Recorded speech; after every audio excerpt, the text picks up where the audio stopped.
원목마루 하시면서 마감하실 때 안 쓰시면 좋을 것 같아요.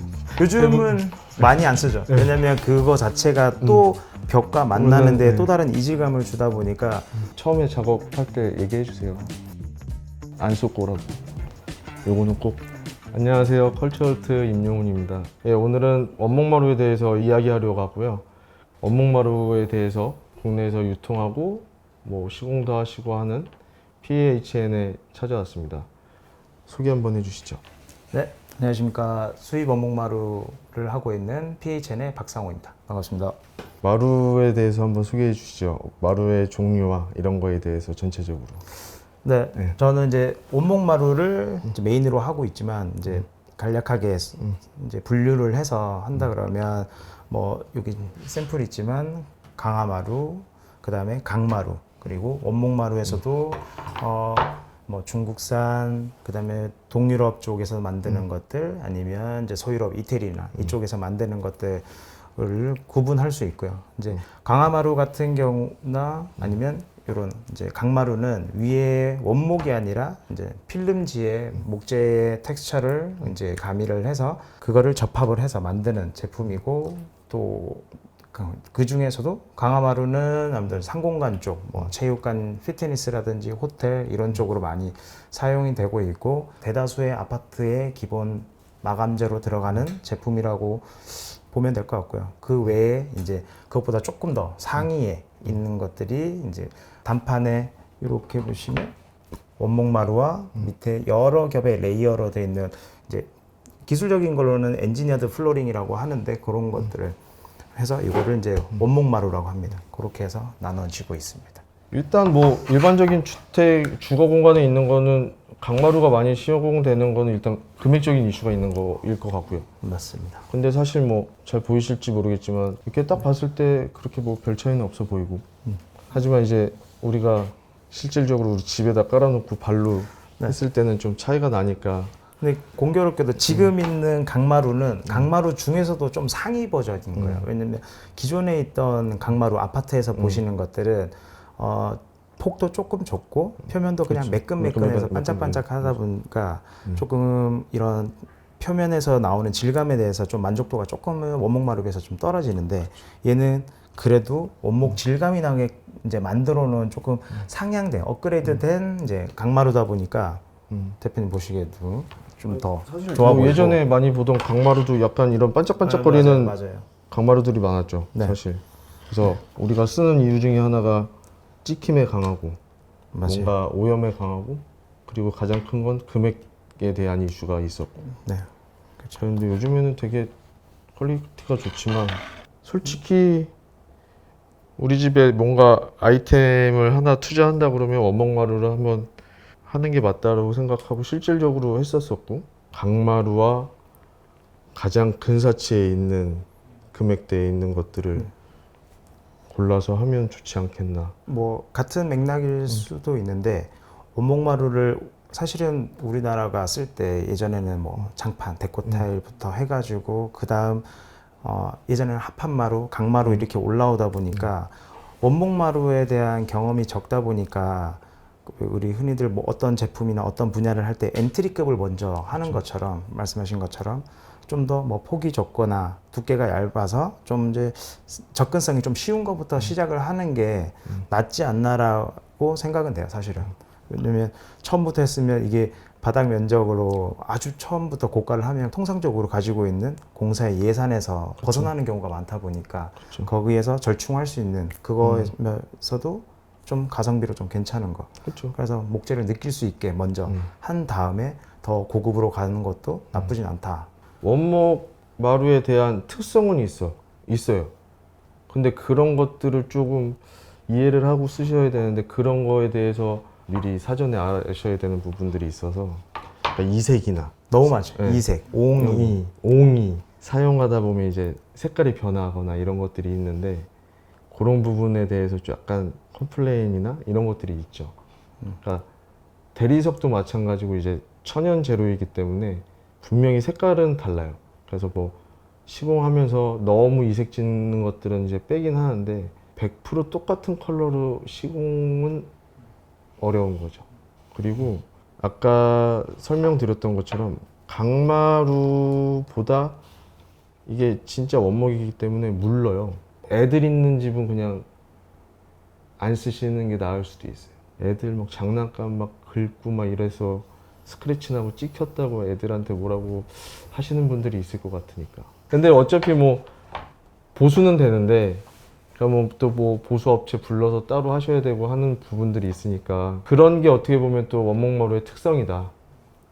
그런 부분들을 정말 잘 이해하시고 사용하시는 게 좋지 않겠나. 원목마루에 대한 특성을 잘 이해하셔야 되지 않겠나. 예. 제일 비싼 강마루 vs 제일 싼 천연마루. 저는 천연마루. 예, 원목마루 당연히 천연마루 쓰죠. 그게 되게 웃긴 게 이거는 뭐 저의 사례이기도 하지만 저희 가족분 중에 이제 예산이 안 돼서 원래는 강마루였다가 강마루보다는 그래서 이제 원목마루 중에 좀 제일 예전에 나눈 좁은 걸로 얇고 그래서 좀 금액 차이가 강마루랑 진짜 얼마 나지 않는 걸로 했는데도 살면서 느낀 거는 너무 좋다는 거예요. 나무에서 주는 그 약간 뽀송뽀송한 느낌, 온기 이런 것들이 여름엔 더 약간 더 뽀송뽀송하고 겨울엔 더 이렇게 따뜻한 느낌이 있으니까 그것 때문에 훨씬 좋다라고 평가는 해주시더라고요. 그렇죠. 또 오랫동안 쓰면 또 이것도 한번 샌딩해서 또 오일 네네. 해서 그런 것도 한번 설명해 주시죠. 네. 뭐 단판이 두껍다 보니까 원목마루를 좀 쓰다가 이제 샌딩을 해서 충분히 사용은 가능한데 이게 실질적으로 바닥 위에 가구들이 다 얹혀지다 보니까 쉽게 할 수 있는 건 사실은 아니에요. 그렇죠. 아니면 뭐 이삿짐을 빼고 나서 집을 일정 기간 뭐 며칠이라도 비운 상태에서 할 수 있는 거기 때문에 쉽지 않긴 해요. 저희가 막 권장해서 그걸로 그럴 수 있기 때문에 뭐 원목마루를 쓰셔야 됩니다. 이렇게 뭐 권해드리진 않고. 근데 어디 뭔가 딱 어디 새로운 집을 매매를 했는데 그 집에 바닥에 우연치 않게 원목마루가 되게 좋은 게 깔려 있다. 그러면 가능하잖아요. 그거는 가능. 네. 그거는 충분히 가능하고 네. 그런 거에서는 또 여러 번 쓸 수 있다 보니까 그런 거에서는 아주 좋은 장점 중에 하나가 될 수가 있죠, 사실은. 그러니까 전체적으로 샌딩을 싹 해서 오일을 다시 싹 매기면 새 것처럼 보이더라고요. 그렇게 되거나 아니면 좀 기존에 있던 색깔이 좀 마음에 안 들면 색감 또 도장 색을 또 바꿔서 할 수도 있으니까 그런 것들도 또 장점 중에 하나이고. 그쵸, 이제 뭐 강마루나 이런 쪽은 전혀 할 수 없는 부분이기 때문에 원목마루만 할 수 있는 그런 부분이기 때문에 그런 것들은. 그리고 이제 마루마다 이제 원산지의 특징이 있는데 원산지나 이제 두께에 대한 거 그런 거에 대해서 좀 한번 얘기해 주시죠. 원산지를 먼저 말씀드리거나 아니면 제작하는 그 지역에 따라서 그런 거에 좀 차이가 있는데 실질적으로 유럽에서도 이탈리아를 기준으로 만드는 이제 서유럽 쪽 아니면 독일이나 뭐 스웨덴 이쪽 동유럽 쪽을 만드는 제작하는 마루의 구조가 좀 달라요. 이제 예를 들어서 이 제품 이렇게 보시면 위에 상판 원목에 여러 겹에 있는 이건 뭐 사실 테크니컬적인 건데 엔지니어드 플로링이라고 해가지고 이 구조를 가지고 있는 게 이태리에서 만들어지는 거고 그다음 이렇게 보면 똑같이 원목 상판이 있는데 여기에 밑에는 이제 전나무과에 뭐 소나무라든지 그다음에 스프러스 이런 목재들로 돼서 이제 세 겹의 구조로 되어 있는 이런 구조가 가장 크게 나눠지긴 해요. 사실은 뭐가 좋고 뭐가 더 나쁘고 이렇게 말할 수는 없는 게 사실은 전 세계에서 마루를 가지고 가장 악조건은 한국 기후예요.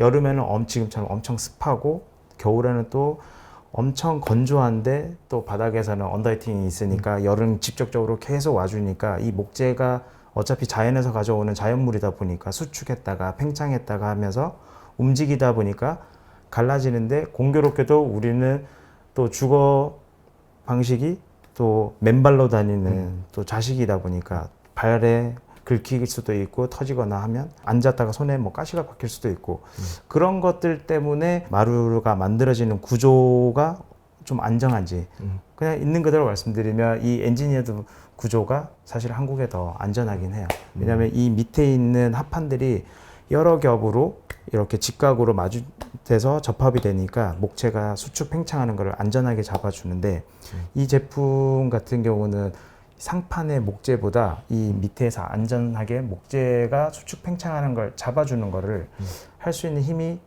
상판에 있는 목재보다 약해요. 그래서 좀 집안이나 어떤 건물의 습도가 유지가 되면 좋은데 그 되지 않는 좀 악조건이면 박리, 뭐 딜라미네이션에서 약간 찢어지거나 그렇게 해서 여기 끝들이 이렇게 올라올 수도 있어요.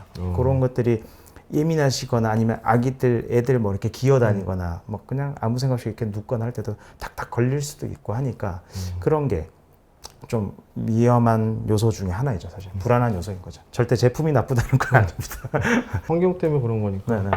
그 단판 차이가 이거는 좀 얇은 건가요? 조금 1mm 정도. 보통 몇 미리 정도가 합리적인 두께예요?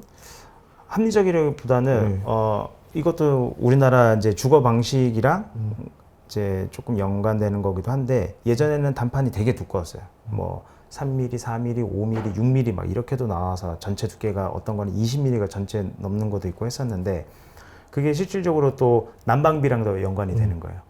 열 전도율이 있는데 아무래도 목재다 보니까 열 전도율이 좀 늦다 보니까 근데 해보면 한 10T에서 12.5T, 13T, 뭐 맥스 14T 정도까지는 큰 차이 없이 쓸 수 있어서 그 지금 말씀드린 정도 제품의 단판 두께, 순 원목의 두께만 본다 그러면 뭐 한 2.5에서 4mm 정도, 전체 두께는 한 10에서 14mm 정도, 그 정도면 제일 좀 안정하게. 그래도 그 정도 두께까지는 우리나라에서 워낙 많은 레퍼런스를 가지고 있으니까 안전하다는 게 증명이 돼 있으니까 네, 그거는 큰 뭐 무리 없이 쓰셔도 되지 않을까. 뭐 참고적으로 말씀드리면 원목마루 하시면서 마감하실 때 테두리에 실리콘 안 쓰시면 좋을 것 같아요. 요즘은 많이 안 쓰죠. 네. 왜냐면 그거 자체가 또 벽과 만나는데 네. 또 다른 이질감을 주다 보니까 시공하시는 분들은 좀 어렵기도 하지만 결국엔 저희는 엔드 유저의 그쵸. 만족도를 높여야 되는 거기 때문에 그거는 저희도 지향하고 더 이제 작업자분들한테도 많이 이제 요청을 드리는 거죠, 사실은. 그러니까 꼭 원목마루 쓰실 때 처음에 작업할 때 얘기해 주세요. 실리콘은 안 쓸 거라고. 요거는 꼭 대신 인건비가 조금 오를 수 있습니다. 인건비는 조금 올릴 수 있어요. 근데 난 그 기준이거든. 아, 원목마루 쓰는데 그거 안 쓰는 게 더 낫지 않나? 솔직히 그렇잖아요. 어차피 네. 고급으로 가는데 네. 마지막을 네. 고급으로 안 할 이유는 절대 그쵸. 없으니까. 네. 헤링본 패턴 같은 거 있잖아요. 그게 그냥 단순히 디자인만을 위한 건지 그런 궁금해요.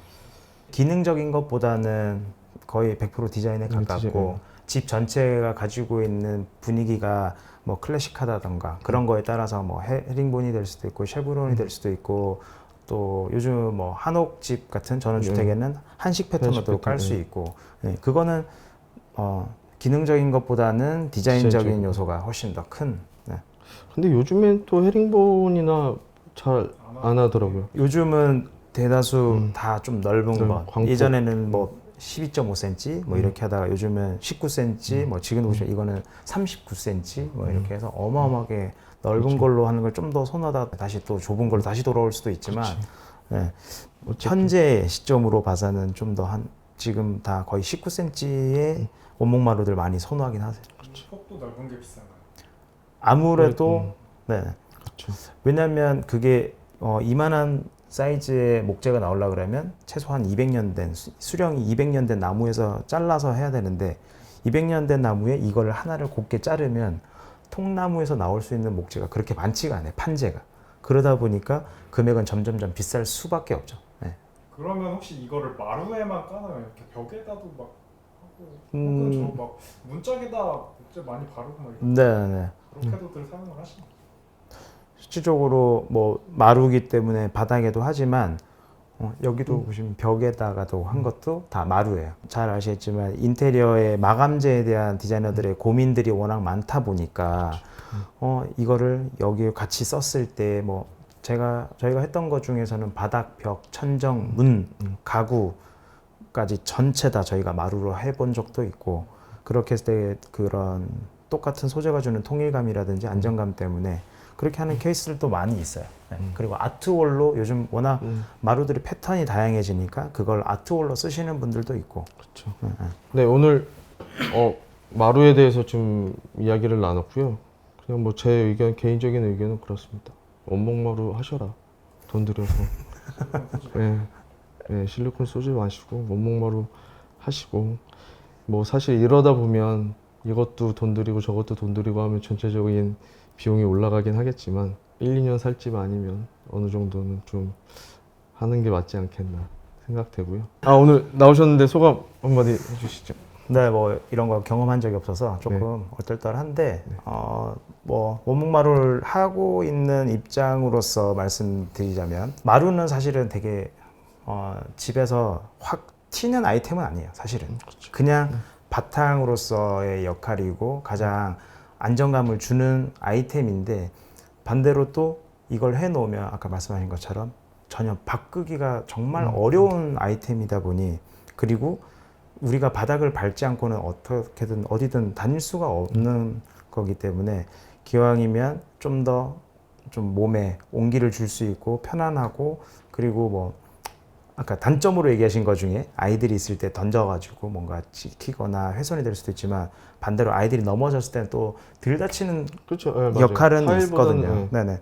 그런 걸로 봤을 때 또 원목마루의 장점이라면 장점을 저는 더 강조해드리고 싶고, 그래서 조금이나마 원목마루가 왜 좋은지, 아니면 굳이 비싼데 왜 해야 되냐라고 생각하시는 분들한테 조금 이해할 수 있는 시간이었으면 좋겠습니다. 마루에 대해서 그 문의하실 내용이 있으면 저희 고정 댓글에 뭐 메일 주소나 이런 거 남겨놓겠습니다. 오늘은 여기까지 하겠습니다. 감사합니다. 감사합니다. 네.